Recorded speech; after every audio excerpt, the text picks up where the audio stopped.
Right. Well, Reza, Moaz just talked about part of the final statement, and I want to look at parts of it that the Arab Islamic Summit, part of the final statement, says that the participants stand with Qatar in steps to respond to the attack. So, what do you think this means when they're saying in steps to respond to the attack?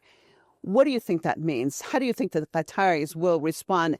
And do you think that we can actually see some type of coordinated action, perhaps military action, even against the Israeli regime by these countries?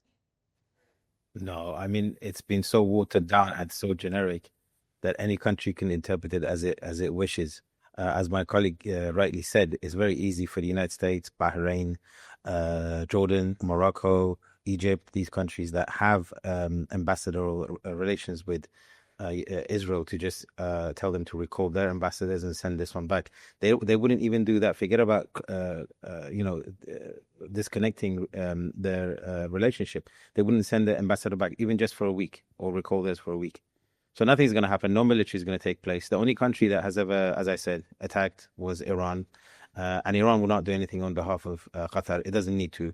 If you remember about 8, 9 years ago, 7 years ago, when Qatar was what's called surrounded and blockaded by the Saudis, Bahrainis, UAEs, and Egypt, the Emir of Kuwait himself has stated that Iran came to our aid, brought us medicine, food, water that otherwise we would have not survived. However, if you go to the Qatar National Museum, there's no mention of any of this.